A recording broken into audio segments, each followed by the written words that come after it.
Welcome to the webinar. So today we are talking about 3D messaging. And thank you for all of you who are joining me on the day before Thanksgiving. It's kind of an interesting day to do a webinar, but sometimes, and we have a lot of people on this call, so sometimes, things are winding down and it's a good time to kind of think about our marketing. So that's what we're doing today. So thank you all for being a part of this webinar today. So we're talking about 3D messaging. Now, what's 3D messaging? Well, the reality is that in this world today, most of the things we say do not get heard. Most of the things that we say do not get picked up. Most of the things we say do not resonate. Now, why is that? Well, because there's so many messages out in the world. And so I wanted to share how some of the best are actually doing communications today and what we can learn from the best communicators and also some of the best brands who are doing really great things with their messaging. How do we stand out amongst everyone else who is trying to also stand out? Now, there's a lot of financial advisors on this call today. What financial advisors typically need to do is to stand out amongst the type of people that would want to hire them. Well, the problem with that is that if we think about it, the work that financial advisors do is very similar to one another. It's kind of the same in a lot of respects. Now you go, no, what I do is very different. It's true, but sometimes it sounds the same to the prospect or client. So what we need to do is figure out how we can talk in ways that really resonate and people can remember so they can go, wow, that's the firm I need to work with. And if you think about how we do that, a lot of the best brands and best communicators say things that are done in the form of a soundbite. And what I mean by that is they're saying things that are short and catchy and I can remember it. And if you think of some of those sound bites right now. You think of, well, what brands do I know that have a sound bite that I remember that resonate? And so for those of you that are a little bit older, where's the beef was what Wendy's used to say. And there's lots of others, that people will say, and we use it as sort of things that we're automatically just talking about in a day-to-day course. Where did we get those things from? From the people who created those messagings.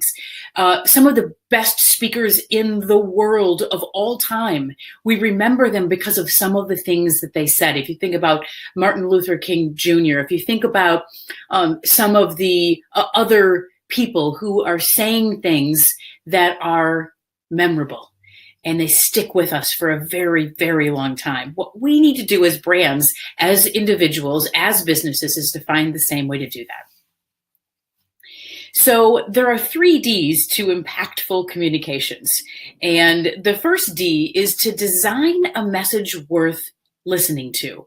And if you think about it, sometimes the things that we say are things that we think someone should listen to, but the question is, have we designed it in a way where it's actually worth someone else listening to? So what makes up a message that's worth listening to? Well, the first thing is you want to think about, what is the purpose? What do I want to make sure people walk away with? If we're doing website writing, or if we're talking to somebody, or we're meeting with a client or a prospect, what do we want them to walk away with knowing about us? Now, a lot of what communications is all about is about the other person. And this is exactly the same thing. It's about the other person. What are we saying that we want the other person to know, to walk away with, to remember? And so we start with the purpose. And I'll give you an example of this. If any of you have ever been to Terminal 5 at JFK, the airport, at Terminal 5, they have a relatively new terminal. It's one of the newer terminals. And it was created and designed by JetBlue, who occupies that particular terminal. And when JetBlue did this redesign of their terminal, they did not do it in a way where they just, hey, let's make sure we can get as many planes in here and we can move as many people through this as possible. They actually thought differently about it. End in mind, the purpose and the end in mind. We want people to enjoy their time in an airport terminal. And we know that a lot of times when you're in an airport terminal, you're not actually enjoying yourself because maybe you're waiting for a late flight or something, but they wanted to make the experience as enjoyable as possible. So how do they do that? Well, they actually, when they were designing this from an architecture standpoint, they hired somebody very unique to help them with the architecture of this. They actually hired a choreographer from New York, from Broadway.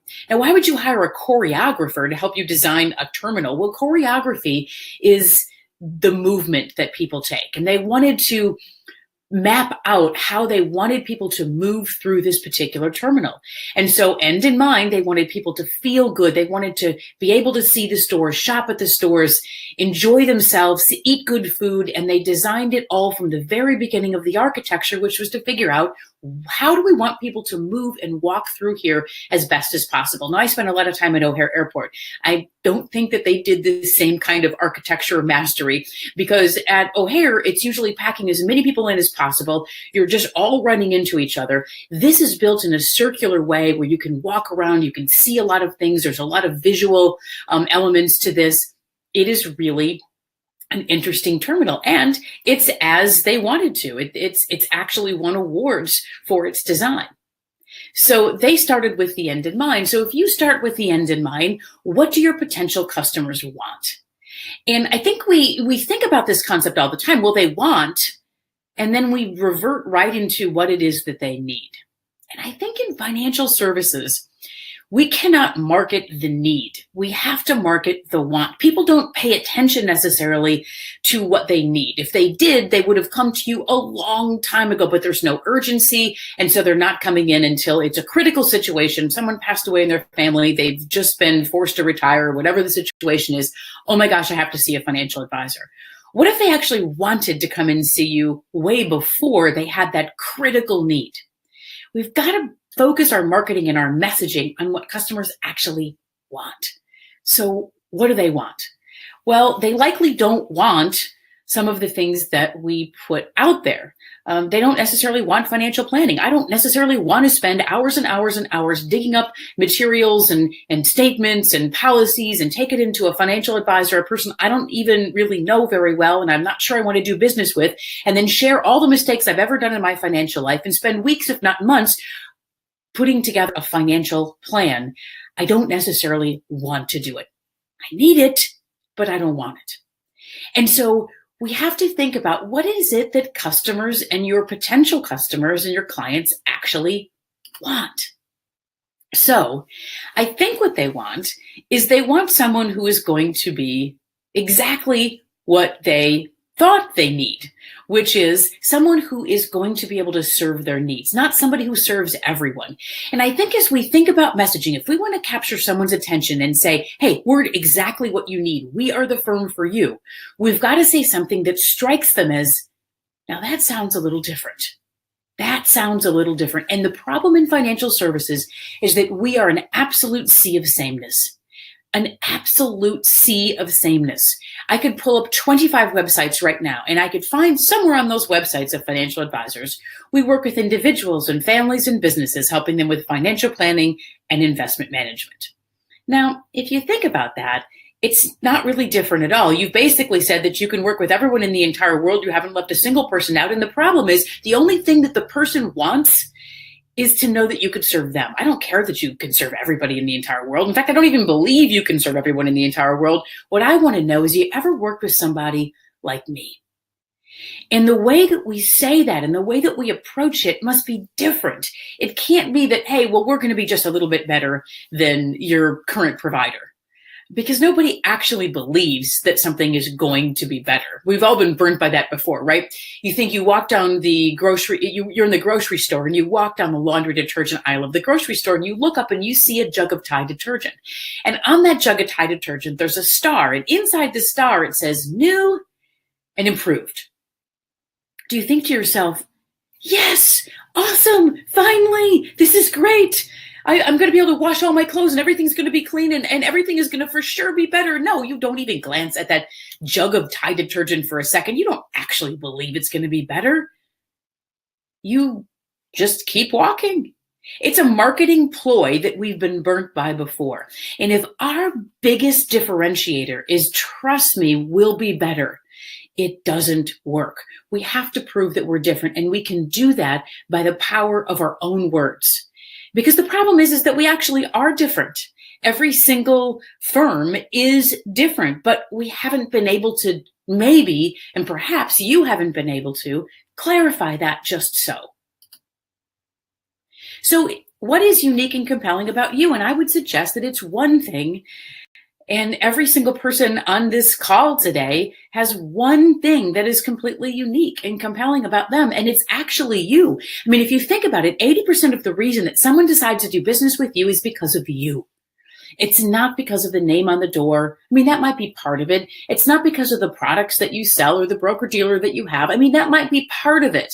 But the majority of it is actually you. I've met with you. I think I can trust you. I want to work with you. What's unique and compelling about you is actually you. Now, I'm not suggesting we spend 80% of our time talking about ourselves and how unique we are, but I do believe that we have to spend some time sharing and letting people understand what really is different and unique about you. So for instance, your clients know how great you are. They've been working with you for 10, 15 years. They stop in your office when they don't even have an appointment. They understand the meaning that you've provided. They get your culture. They love you. And they will come in, like I said, when they don't even have an appointment, just to visit.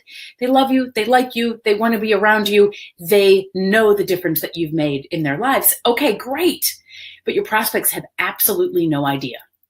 They think you are exactly what they thought you were going to be. Now, what did they think you're going to be? Well, the problem in financial services is one of the biggest reasons that people do not make the effort to come in and see a financial advisor or to change financial advisors is because it requires them to talk about their financial situation. And when we talk about our financial situation, we must divulge things that we did that maybe weren't so smart. Now, you name it, I don't care how wealthy you are, you've made a mistake in your financial life. And it's the kind of thing we don't necessarily want to just share with everybody. The biggest fear that prospects have of coming in to see you is that you will judge them.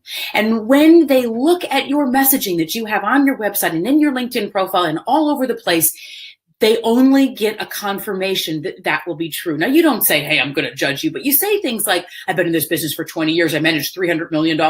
I've won all these awards. And what that tells me is that you're working with really perfect people. And I'm not so perfect, and you're going to judge me, and I don't want to even go there. And that might sound silly to you, but that is the reality of what happens. They do not want to come in because they believe that they're going to be judged. And everything you put out there suggests that they will be judged. You have been doing this for a long time. You manage enormous amounts of wealth. You've won all these awards. You know what you're doing. I don't want to come in and talk to this person. How can we prove to them that that's not who you are, that that's not what you're going to do? And the way that we can do that is actually exactly what makes you unique and compelling. It's by telling your own story. Because your clients know it, they know the culture, they love you. Your prospects have no idea. We've got to let your prospects in on the little secret that you're not who they think you are. If you walk into a meeting or a function, a business function in town or something like that, and someone says, hey, what do you do? And you say, I'm a financial advisor. Does that make them want to speak with you more or less? Well, the answer is less, and it's less every single time. And the problem with that is they've got a preconceived notion of who you are and what you do, and you're going to try to sell them something, and you're going to judge them, and they don't want that. This is not your fault. You didn't do any of these things. The problem is the solution has to be ours, and the solution comes with messaging. We've got to decide, what do we want people to know about us? We want them to know that we're not who they think we are. We want them to know that we're not going to judge, that we really care about our clients, that we do all of this work that we don't even get paid for. We do all of these amazing things, and your clients know it and your prospects don't. We've got to let them in on the secret. And I think the other part of it is, if you think about how your clients may talk about you, a lot of the way that we get new business is from your clients talking about you. And so I'd like to ask you, do you have clients or do you have fans? And there's a picture of my current favorite quarterback, which is Aaron Rodgers. And I wish they were winning more, but at any rate, he's a very, very good quarterback. But I'm a big fan of this team, and I've been a fan of this team probably since close to the day I was born. Aaron Rodgers wasn't on the team then, but I was a fan of this team for a very long time because I have an actual story. If I ask you, why are you a fan of the sports team or the brand or the movie or whatever? Why are you a fan of this? You have a story. Fans always have a story. My story is I was raised by a grandmother that loved the Green Bay Packers.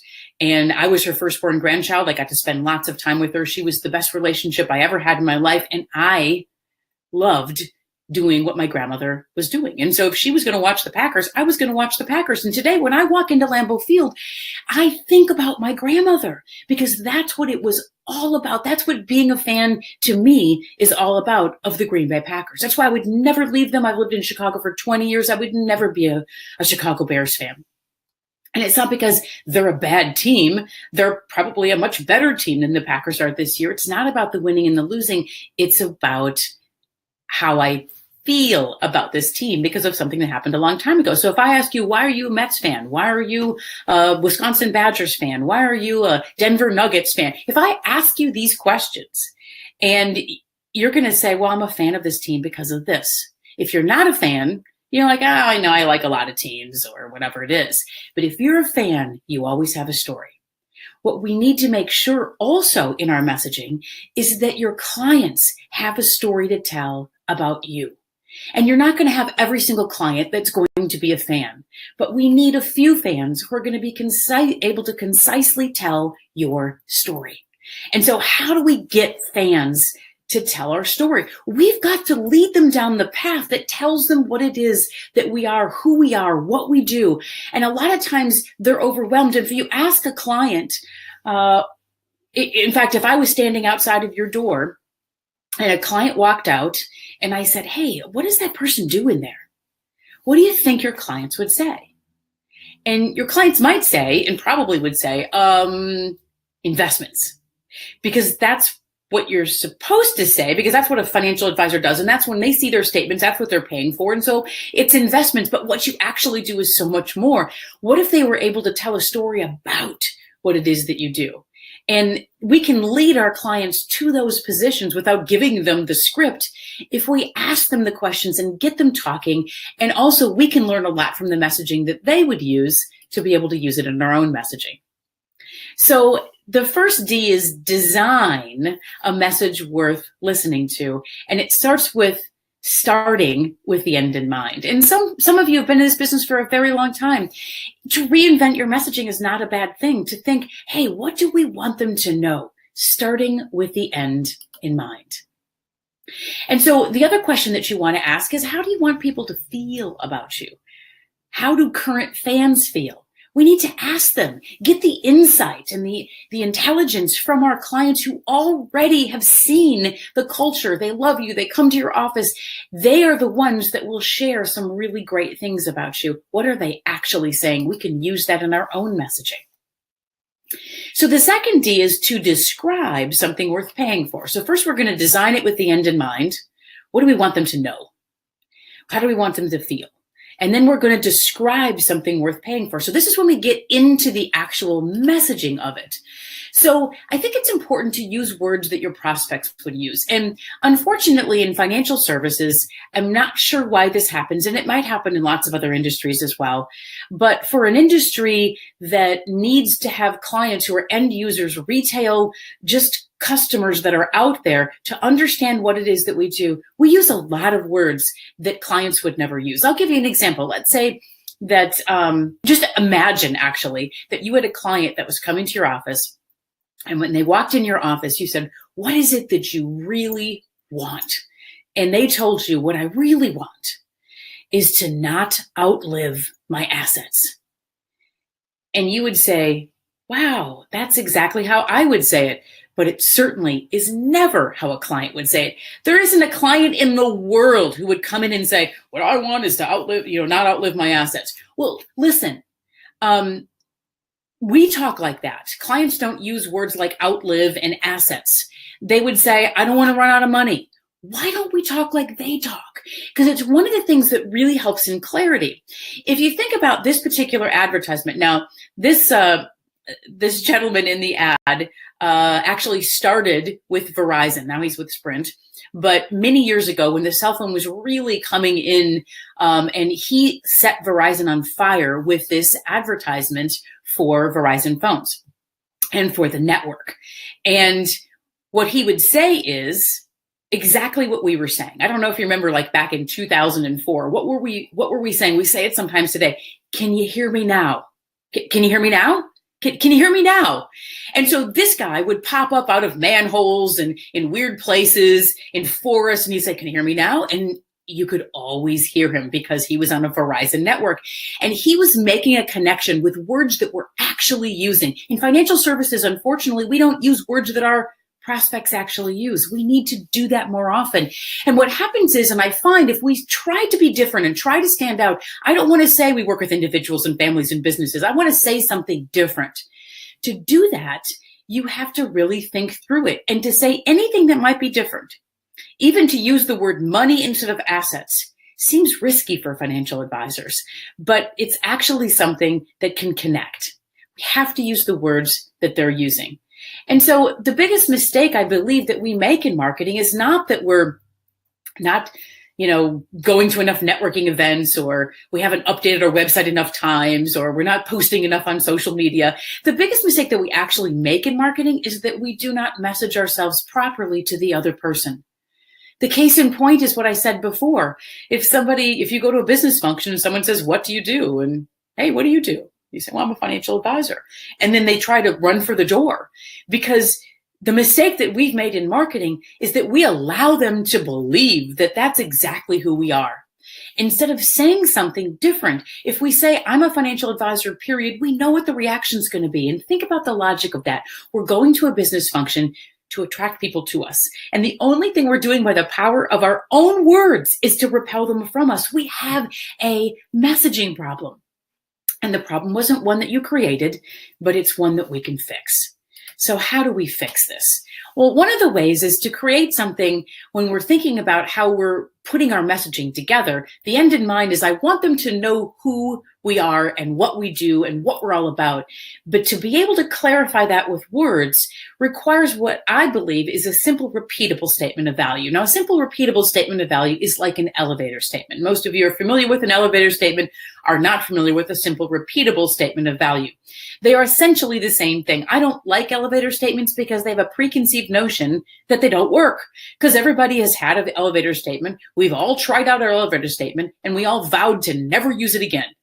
And that's not the kind of messaging that I'm talking about. I'm talking about things that are simple and repeatable and have value in them. And so how can we do that? And can we do it in a few seconds? If somebody says, hey, what do you do at a business function? Do we have the right messaging to be able to get across what we want them to know about us? So here's the formula for a simple, repeatable statement of value. It starts with focusing your message on a target, and then describing what they want, not what they need. We're going to give them what they need. But in our marketing and in our messaging, we've got to tell them that we have what they want. And then number 3 is to share how you're different than most. You've got to clarify, listen, I'm not who you think I am. I'm different than who you think I am. And then finally, having a story that proves it. Now, can you have all 4 of these things in a short few seconds? And the answer is yes. And so I'll give you an example of one of them, and this will allow you to think of some others and use this formula to create your own. So here's a financial services firm that when they're asked, hey, what do you do? Well, I'm a financial advisor, and I actually work with a lot of business owners. Now, when would you say that you work with a lot of business owners? If you were at a function where there was a lot of business owners there, if you knew you were talking to a business owner. I'm talking to a business owner. I'm not going to say we work with individuals and families and businesses. I'm going to say, hey, we actually work with a lot of business owners. In fact, to date, we've helped about 60 business owners successfully sell their business and move on to the next phase of their career. Now, that is actual messaging to whom? To the person you're talking to. Because I guarantee you that if you say something like that, they will not run for the door. The first thing they will ask you is, well, how did you do that? Because there's only one thing. Well, there's actually 2 things that business owners want. One is to make some revenue now. We want revenue now. And the second thing is, I want to eventually be able to sell this business later or transition it to someone else. And so in doing that, you have given them the biggest want that they have. Now, you may not have helped hundreds of businesses sell, but you may have helped a couple of them. And it doesn't actually matter as long as you're definitive. If you just say, we've helped lots of business owners, not as definitive as if we helped hundreds or 60 or 5, or just recently we helped a business owner. That is the kind of messaging that tells the story. And so let's break this messaging down. You focus your message on a target. If I'm talking to business owners, or I'm talking to teachers, or I'm talking to whomever, executives, I'm going to say, we actually work with people like you, if that's the truth. Because that's what's going to grab their attention. The what you do is far less significant in this first interaction than the who you do it with. So focus your message on a target, describe what they want, guidance in selling a business, share how you're different than most. You've actually done this before, and you understand that they are not interested in 401ks. There's not a business owner out there who cannot wait to talk to you about their 401k. They need it. They don't want to talk about it. That's why they're always putting it off on someone else. And that's why it's like the longest sales cycle in the world is to sell a 401k, because people aren't urgent about this particular situation. And have a story that proves that the story is, we've done this with 60 business owners or hundreds of business owners or one business owner. That actually proves that you're telling the truth. So other places that we can define our messaging. If you think about your LinkedIn and your website, how are you presenting yourself to someone who's looking there? So we see people on we're at a business function, but that messaging might be different than if we're writing it down in our LinkedIn profile or if we're writing it down on our website, because we might not want to be as specific, like we only work with business owners in those other places. But it doesn't mean that we can't share who we really are. And I think the key with showing your uniqueness, and remember I said 80% of the reason that they choose to do business with you is you, give them you. One of the ways you can give them you is by answering the simple question, why are you in this business?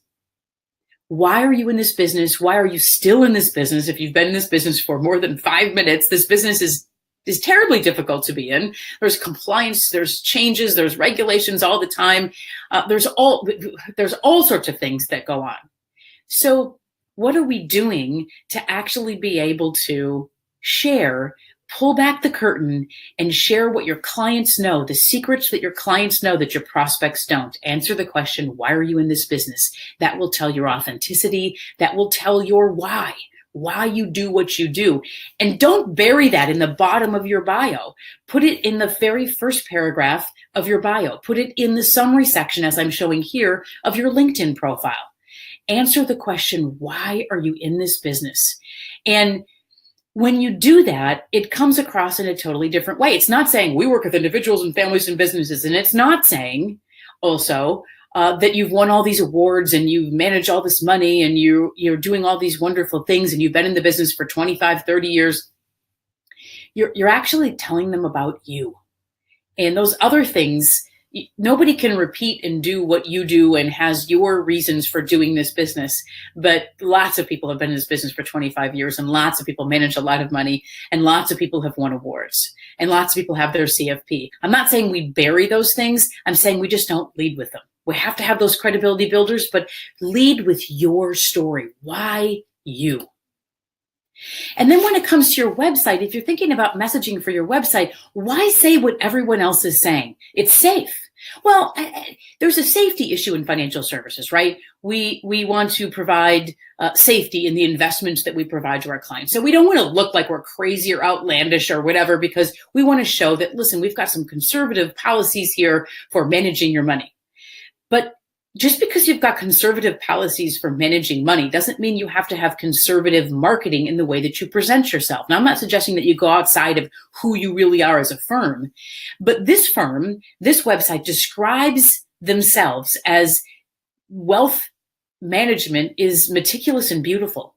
Now, meticulous and beautiful are very different words. They're not offensive words, but they're words that are definitely different. So how are you describing yourself so it gets people to stop in their tracks and say, wait a minute, I think these guys might be These guys might be a little different. That's exactly what you should be going for, as opposed to going for sameness. Now, there's always going to be somebody in your firm, by the way, when you do something like this, and they're going to say, well, that doesn't sound very conventional. I don't think you should do that. Because the way that most people operate is to fit in, is to do things like everybody else is doing it, because that's safe. But I'm telling you, in financial services, if you want to stand out, it is a useless strategy. It is a literal useless strategy, because no one is going to pay attention to you if you say what everybody else is saying. We've got to find what is truly unique about us. Here's another website. They stand out and say, we changed everything. Well, if you're going to say we changed everything, you better have changed something. And I'm actually interested in this, because you're saying something that's different than what everybody else says. You're not saying the same. You're actually screaming out, we are different. And here's another website where they describe their clients in a unique way. Our clients are uncommonly successful. And they work with tech executives, and they work with people who truly are uncommonly successful, but they've actually put it into they verbalized it. They put them into a box. This is who we work with. And I want to work with somebody, if I believe I'm uncommonly successful, if I'm a tech entrepreneur, that I'm working with somebody who gets me. These people get them. And they're saying it from the beginning, from the homepage of their website. It's okay to say that we're different. Now, I don't know how you were raised, but I was raised to not stand out, to actually fit in. Do everything the way you're supposed to do. Get good grades, color within the lines. And I'm not suggesting that we go outside of compliance. Obviously, that's not at all what I'm suggesting. I'm suggesting that you think about things just a little bit differently from where everybody else is thinking about it. And it's not easy to do it, or everyone would do it. It's so much easier just to take a look at someone else's website and go, I'll just do what they're doing. But that doesn't necessarily do you the justice that you need. If you want to serve more people, if you want to be able to help more people doing this business of financial services, we have to be able to stand out. And so the final thing in 3D messaging, we've got design, which is the end in mind. What do we want them to know about us? Describe. What are the actual words we're going to use to be able to describe our uniqueness, to clarify what it is that we do? And then finally, we have an issue of delivery. And we're going to deliver this message. We're going to deliver it on a website. We're going to deliver it on a LinkedIn profile. We're going to deliver it in person. Let's talk a little bit about the delivery. Because if we're going to deliver something that's truly worth listening to, we have to actually think about all sorts of things, nonverbal, vocal, elements. We have to think about how we're going to practice. And if we think about nonverbal, vocal elements, and practice, I'll give you an example. Nonverbal is our body language, and body language is really important. There's been lots of studies that suggest that body language can be more important than the actual words that you use. That the way that you describe yourself non-verbally with the movements of your body, I don't have to say anything. MIT did a bunch of studies on this, and they found that actually they did a business plan competition. And when they did this business plan competition, they were actually bringing in business people from across the country to come in and participate in the business plan competition. What they found is that the nonverbal was more important almost than the verbal presentation of the business plan. So this is how they judged this. The night before the business plan competition, they held a cocktail party. And at the cocktail party, all the participants who would be presenting their business plans the next day were conversing. That's all the people that were there. And there was a set of researchers that were watching these participants at the cocktail party. They were not listening to the words they use. They were listening to their body motion. Did they look like they were interested? What was their eye contact? Were they leaning forward, or were they leaning back? Were they closed off like this, or were they much more open? And how were they talking to somebody? Was their actual voice loud, or was it soft? Were they listening? All of these elements. And from that, they picked the one person in that room who they felt was going to win the business plan competition the next day, without ever hearing the business plan, without ever listening to a word that they said. The next day, the business plan competition rolls around. And as it turns out, the researchers on the first day and the researchers on the second day picked the same person. They were not in collusion. They did not know. And if you think about the reality of that, I mean, that they wanted to see, hey, maybe this was an anomaly. And they ran it over and over and over again. And with 83% certainty, they could tell who was going to win the business plan competition by simply watching them at a cocktail party without ever hearing a word of the business plan. And that's like saying that somebody would hire you without knowing what products you're going to sell. And that's exactly what they do all the time. They trust you. They like you. 80% of the reason is because of you, but much of that is because of the way that they feel about you. And much of that is the openness in the way that we communicate. And my suggestion is to figure out what your body language really is to videotape yourself having a conversation with your team. Having a conversation over the phone, because we do body language when we're over the phone. Video yourself. You can use your iPad or your phone or something and just see what your body language is like and evaluate that. And the other thing is vocal. So when we're talking about vocal, it's the tone of voice. So you might have a high-pitched voice or you might have a low-pitched voice, but it's also the way that we have inflection. So if my daughter says to me, which maybe she did when she was a teenager, Mom, oh, you look really great in that dress. Or she says, Mom, you look really great in that dress. The meaning is completely different. In the first, she's being sarcastic, and in the second, she's being truthful. And sometimes we don't know if someone is being sarcastic. Somebody has a dry sense of humor, and we don't know them very well, and we're not sure. And the vocal elements get us tripped up. And finally, it's practice. And again, with the videoing, I think we've got to be able to practice what we say so that not because we want to script it out and just say exactly, we just don't want to wing it. Why don't we want to wing it? Most extroverts will just wing it. Most introverts will spend a lot of time perfecting on their message. Introverts are much better communicators in a lot of cases than extroverts in terms of standing out if they have prepared. If we can get an extrovert to prepare their communications, it's off the charts. It's absolutely off the charts. So if you're an introvert or an extrovert, it doesn't really matter. Practice is the key. So how do you practice? Well, the more you practice something, the more likely it is that you will actually feel comfortable saying it. It will come across more natural. And I heard an interview with Jerry Seinfeld, and Jerry Seinfeld was talking about his process for actually communicating his jokes in a big, like on HBO or something like that. What's his process for doing that? And it's interesting because you think the way he is, that he's just sitting on a stool and this happened to him yesterday and he's just kicking off and doing an HBO special. But actually, he is confronted by jokes every day, every moment of his life. And he's constantly recording them and categorizing them and cataloging all of them. And then he comes up with the jokes that he thinks he wants to use. And this is after months and months and months and months. He comes up with the jokes that he thinks he wants to use. Maybe he comes up with 200 jokes that he thinks he's going to use. He practices them. He perfects them. And then you say, okay, then he's ready to go right to HBO, right? Nope, he doesn't go to HBO then. What he does is he goes to a comedy club in New York City, some back alley comedy club. He just walks in unannounced and he practices his jokes. And he looks for timing and what people are laughing at and what are bomb jokes. And he does that not once, but he does that 3 times before he would ever do it in front of a live paying audience. Now you think about it, how many times do you practice what you're going to say to a client or a prospect? How many times do we practice that? Now you say, well, I might have been doing this for a long time, but do we have the right words and the right inflection and the right timing for these things? And I know you say, well, it's not going to necessarily make a big difference in my business if you closed one more person because you had these things. If you attracted the attention of one more person at an event, it makes a really, really big difference.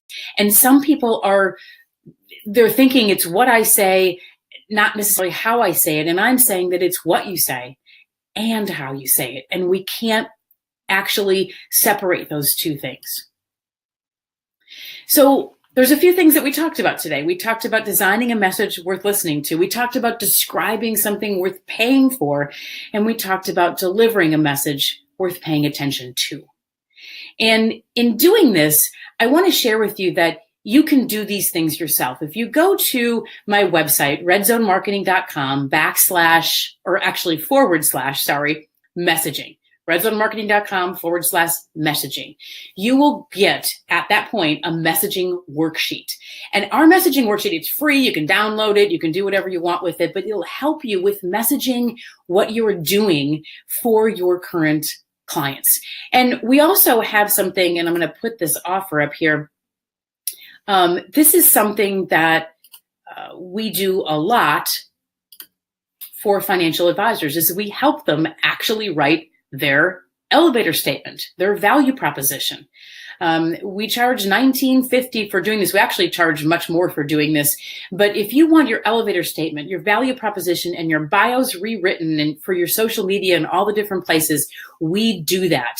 And you could do it yourself, or you could have us help you with that. And so I've got the offer on here. If you want to click it, you can go ahead and buy it and secure your time right now. You can also reach out to us anytime at info@redzonemarketing.com, or you can call 847-367-4066 and ask for Denise, and she can help you and explain to you all the things that we do, because we message for websites, and we message for value propositions, and we message for team messaging. We message for the actual value. How do we talk about our fees? We message for all of these things.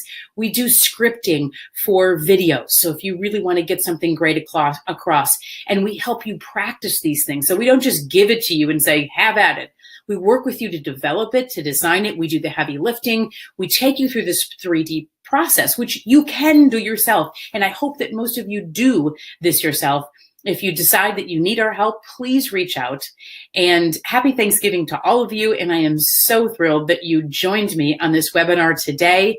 So hopefully this is the last thing you're going to do today, and you can go off and enjoy the rest of the weekend. Thank you very much, and goodbye.